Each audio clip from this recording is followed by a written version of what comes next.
चलो शुरू करते हैं वो सारे पॉइंट को डिस्कस करना जो सेक्शन नंबर 10 में डिफाइन किया गया है। तो सेक्शन नंबर 10 ऑफ आईसीए, मतलब क्या, आईसीए का फुल फॉर्म क्या है? Indian contract act 1872। इसमें कितने पॉइंट्स लिखे थे? तो 6 पॉइंट्स लिखे थे, ज्यादा नहीं थे। डिस्कस करना चालू करते पॉइंट नंबर 1 से। सबसे पहला पॉइंट क्या बोला था? अग्रीमेंट होना चाहिए। अग्रीमेंट होना चाहिए। अग्रीमेंट मतलब ही क्या होता है? ऑफर एंड एक्सेप्टेंस होना चाहिए। तो इस पॉइंट में लिखते हो तो आपको ध्यान में क्या रखना है? आप सेक्शन 2 क्लॉज डी डिफाइन करते हो एंड आप सेक्शन 2 क्लॉज ए डिफाइन करते हो। बस इतना डिफाइन कर दो, हो जाएगा। ई क्या है? एग्रीमेंट। और ए क्या है?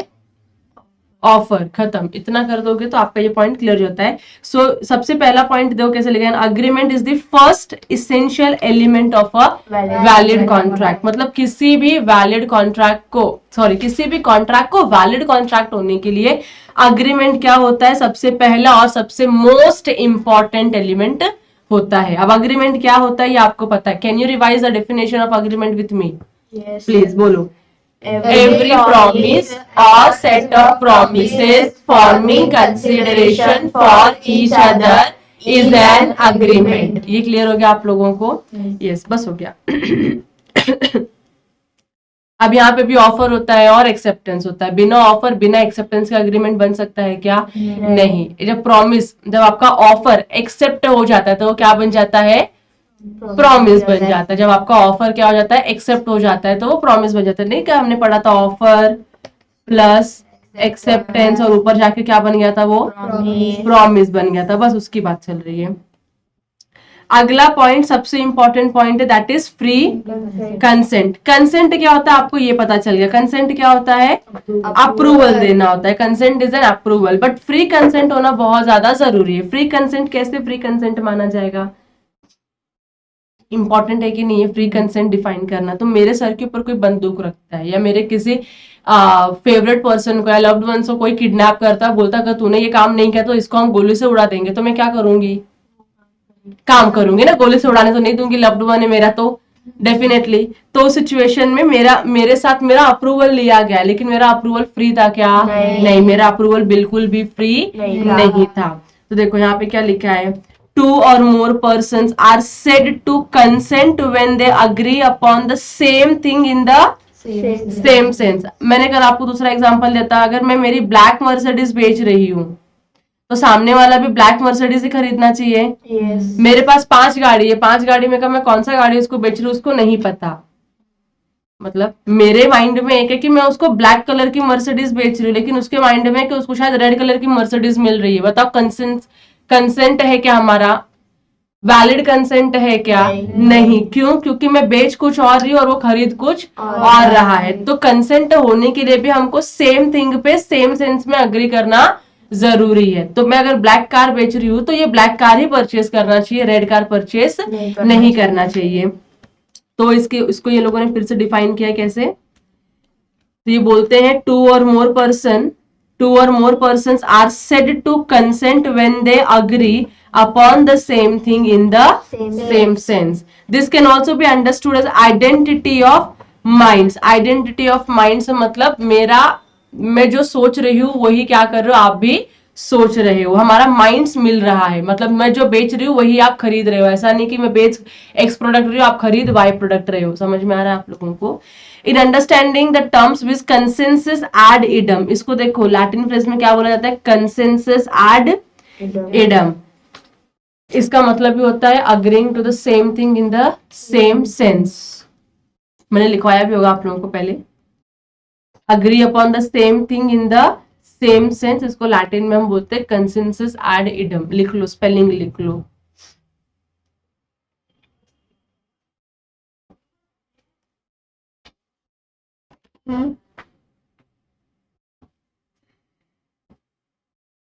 आगे ध्यान दो। अभी क्या बोला है? कंसेंट आपका फ्री कंसेंट तब माना जाएगा जब उसमें coercion, undue influence, fraud, misrepresentation या मिस्टेक नहीं होगा। अब ये सारी चीजें क्या होती है हम आगे के यूनिट्स में इसको डिटेल में पढ़ेंगे। अभी के लिए खाली इतना ध्यान रखो कि आपका कंसेंट फ्री तब माना जाता है when it is not caused by undue influence, coercion, fraud, misrepresentation और मिस्टेक। अब इसके दो एग्जाम्पल दिए, बहुत छोटे और बहुत ही क्यूट एग्जाम्पल है। एग्जाम्पल में पहले क्या बोला है, ए जिसके पास 2 कार होती है is selling his red car to B. A कौन सी कार बेच रहा है, बी को रेड कार बेच रहा है। ये सेलर का परसेप्शन क्या है कि मैं रेड कार बेच रहा हूं, बट बी क्या सोच रहा है, he is purchasing the black car. बताओ कंसेंसस एडिडम है क्या यहाँ पर? नहीं। सेम थिंग को सेम सेंस में अग्री कर रहे क्या ये लोग? नहीं। तो यहाँ पे कंसेंट जो आया वो वैलिड कंसेंट है क्या? नहीं। वैलिड कंसेंट नहीं तो वैलिड कॉन्ट्रैक्ट क्रिएट होगा क्या? नहीं क्रिएट होगा। So there is no consensus ad idem, hence no contract. समझ में आया आप लोगों को? तो सेम चीज को सेम सेंस में अंडरस्टैंड करना, अग्री करना बहुत ज्यादा इंपॉर्टेंट है एक वैलिड कॉन्ट्रैक्ट को क्रिएट करने के लिए। सेकेंड एग्जांपल दिया है, A threaten to shoot B if B does not lend him 2000 rupees and B agreed to it. जोर जबरदस्ती का पैसा लेके जाने के लिए क्या आया, ए धमकी दिया बी को कि तू 2000 रुपया दे वरना तेरे को मैं शूट कर दूंगा। बताओ बी क्या करेगा? 2000 देगा ना, बोलेगा मेरी जान प्यारी है, जान इंपॉर्टेंट है, 2000 तो मैं कभी भी और कमा लूंगा, बराबर की नहीं? तो क्या यहाँ पे एक फ्री कंसेंट था? नहीं। एक वैलिड कॉन्ट्रैक्ट क्रिएट हुआ? नहीं। Here the agreement is entered into under coercion and hence not a valid contract. तो कौन सा टाइप का कॉन्ट्रैक्ट है ये आगे पढ़ेंगे हम लोग। समझ में आ रहा है? ऐसे सिचुएशन में जो चीजें देखो हम पढ़ तो रहे कि अगर ये एलिमेंट है तो वैलिड है, ये एलिमेंट नहीं है तो वैलिड नहीं है। वैलिड नहीं है तो क्या बनता है उसका, उस कॉन्ट्रैक्ट का क्या पोजीशन होता है, वो समझने के लिए आपको आगे के लेक्चर्स देखने पड़ेंगे। यहाँ तक क्लियर है आप लोगों को? कैपेसिटी ऑफ पार्टीज कल हमने डिस्कस किया था, इसको भी थोड़ा सा। यस, कैपेसिटी मतलब क्या, आपकी legal ability to enter into a contract, whether you are eligible to enter into a contract और नॉट। ये कैसे समझ में आएगा? तो कैपेसिटी ऑफ पार्टीज से समझ में आएगा। सबसे पहला सेक्शन नंबर देखो 11 क्या बोलता है इसमें, कौन से पर्सन कॉम्पिटेंट पर्सन है कॉन्ट्रैक्ट में एंटर करने के लिए, सेक्शन नंबर 11 में दिया गया है। तो वो पर्सन क्या होना चाहिए, एज ऑफ मेजोरिटी मतलब कितना होना चाहिए, 18 प्लस होना चाहिए। साउंड माइंड होना चाहिए, मतलब ये इडियट होना चाहिए, नहीं। लुनैटिक नहीं होना चाहिए। Is not otherwise disqualified from contracting by any law to which he is subject. Disqualified person होना चाहिए क्या? नहीं होना चाहिए। अगर आप ये तीनों कंडीशंस फुलफिल करते हो तो आप क्या हो, एक एलिजिबल पर्सन हो कॉन्ट्रैक्ट में एंटर करने के लिए। अब क्या लिखा है, person competent to contract must fulfil all about 3 qualifications. मैंने कल आपको ये भी बोला था कि ये मत सोचना कि मेरी एज 18 है, ये साउंड माइंड है, मैं अनसाउंड एज 18 हूँ, ये साउंड 17 है और ये डिस्क्वालिफाइड है। तो ऐसे तीनों मिला के, नॉट डिस्क्वालिफाइड, ऐसे तीनों मिला के हम एक कॉन्ट्रैक्ट नहीं कर सकते। एक ही पर्सन के अंदर तीनों क्वालिटीज होनी चाहिए, तब जाके आप केपेबल हो, एक पर्सन केपेबल हो जो कॉन्ट्रैक्ट में एंटर कर सकता है, अदरवाइज गॉन केस। यहां तक क्लियर है आप लोगों को? नेक्स्ट है कंसिडरेशन। अभी कंसिडरेशन भी हमने कल पढ़ा था।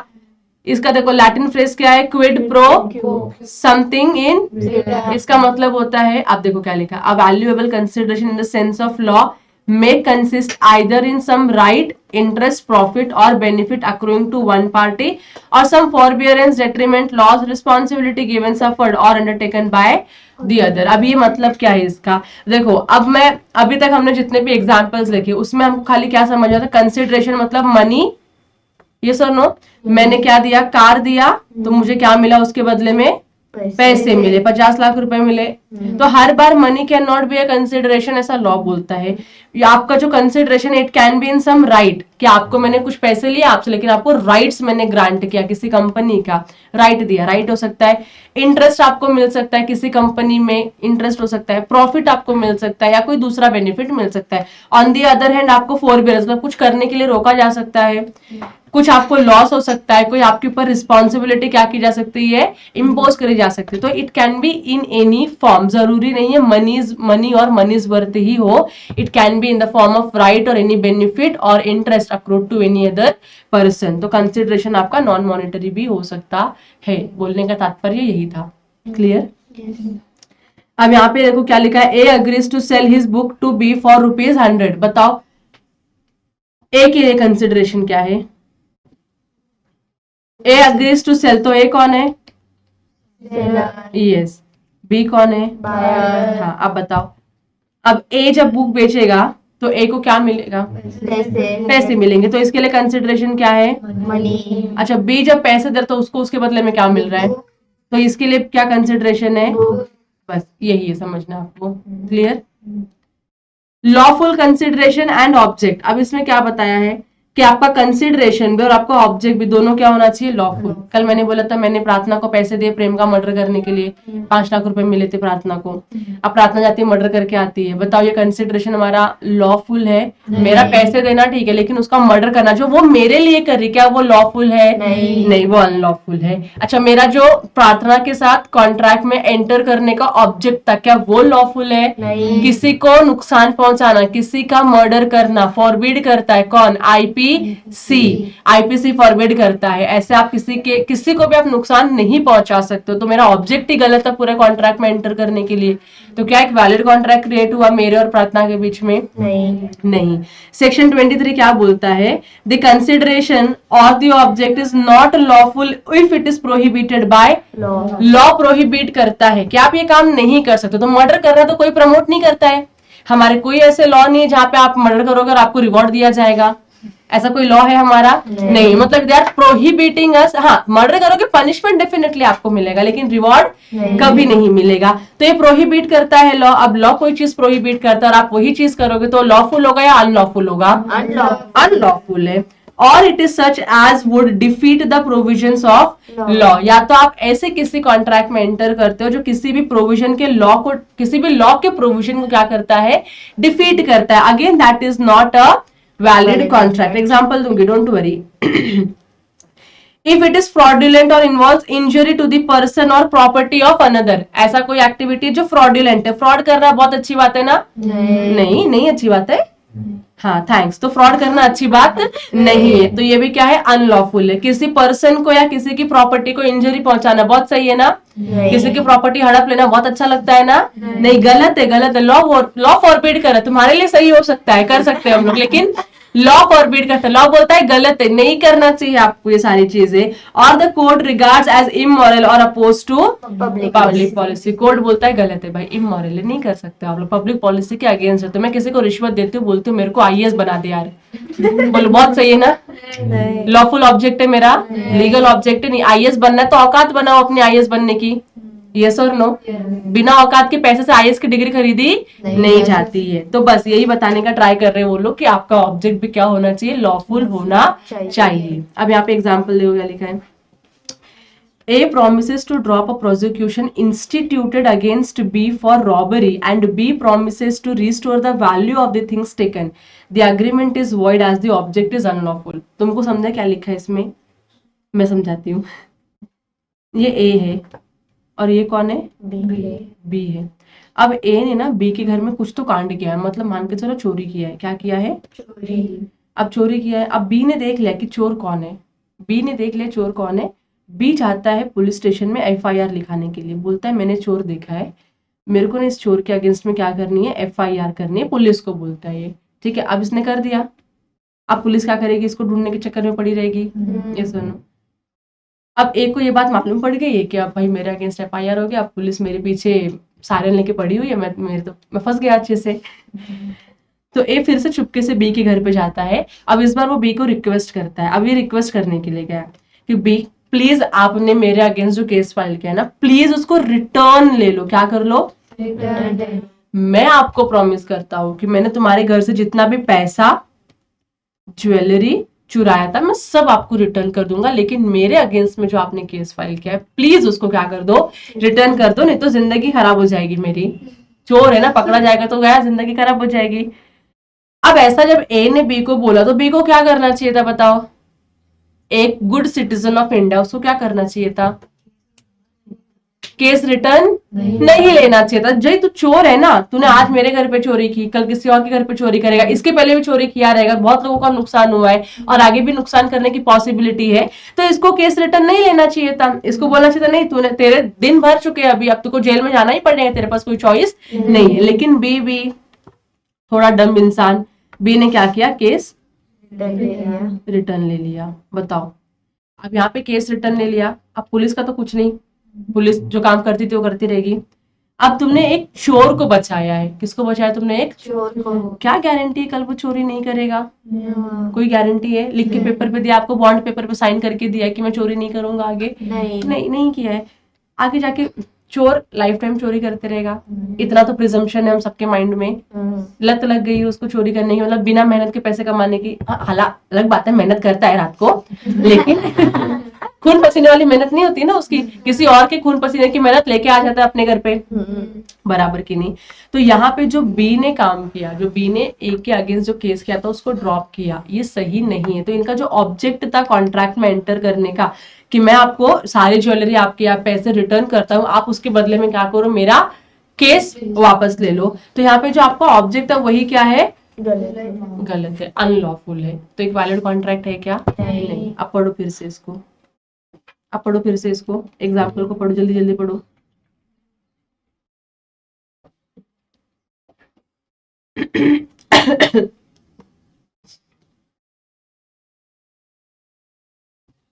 समझ गया आप लोगों को, आप लोगों को समझ गया, गुड।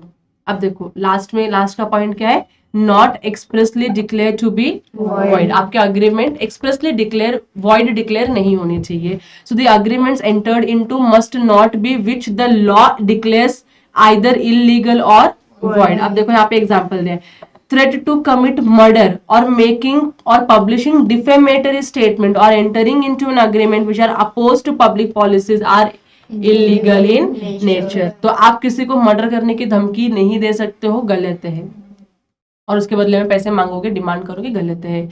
किसी के अगेंस्ट में डिफेमेटरी स्टेटमेंट बोलना, मतलब किसी के अगेंस्ट में बुराई, किसी की बुराई करना। जैसे वो केस हुआ था एक, मुझे केस का नाम नहीं याद है अच्छे से, अम्बर हर्ड का, जॉनी डेप, हाँ नहीं याद है आप लोगों को, नहीं पता, जॉनी डेप का केस हुआ था, उसकी वाइफ ने उसके अगेंस्ट में केस किया था, गलत है, जाने दो, छोड़ो, कोई बात नहीं, तुम लोगों को कुछ नहीं पता है। तो अगर आप किसी, अभी आप लोगों अगर आप लोग किसी भी अच्छी पर्सनालिटी को अगर डिफेम करने का ट्राई करते हो तो उनके पास पूरा राइट है आपके अगेंस्ट में केस करने का। ये समझ में आ रहा है, ये गलत अग्रीमेंट है। या तो आप ऐसे अग्रीमेंट में एंटर करते हो जो अपोज टू पब्लिक पॉलिसी, मतलब मैंने वही बताया, आईएएस की सीट खरीदना अपोज टू पब्लिक पॉलिसी है, तो ये गलत है। या तो फिर कोई अग्रीमेंट अपने आप में क्या है, इलीगल है, जैसे स्मगलिंग करना इलीगल है, तो आप ऐसे टाइप के कॉन्ट्रैक्ट में एंटर नहीं कर सकते। अगर किया भी तो क्या वो वैलिड कॉन्ट्रैक्ट क्रिएट करेगा, नहीं क्रिएट करेगा, it will not create any valid contract. यहाँ तक समझ में आ गया आप लोगों को, बहुत सारी चीजें। अब जितने भी हमने पॉइंट्स यहाँ पे डिस्कस किए ना, आगे जाके डिटेल में हमको इनको यूनिट वाइज पढ़ना है। यहाँ तक के लिए आपको क्लियर है? Yes. एक बार फटाक से क्विक रिवीजन कर लिए। What are the essential elements of a valid contract which are defined under section 10 and which are not defined under section 10? तो पहले ये वाला बताओ, अंडर सेक्शन 10 में जो डिफाइंड नहीं किया है, टू पार्टीज होनी चाहिए, Intention to create legal relationship, yes, intention to create legal relationship होता है, fulfillment of other formalities, fulfilment of other formalities, certainty of meaning and possibility of performance, possibility of performance. Section number 10 में जो define किया है वो agreement, consent, competencies of parties, lawful consideration, legal object and not expressly declared to be void. Not expressly declare to be void. ये total 11 point. अगर आपको question आता है इसके ऊपर तो आपको पूरे के पूरे पॉइंट्स लिख के आने हैं, जहां जहां पे पॉसिबल है वहां पे केस लॉ कोट करो। Clear? Yes. Good, thank you.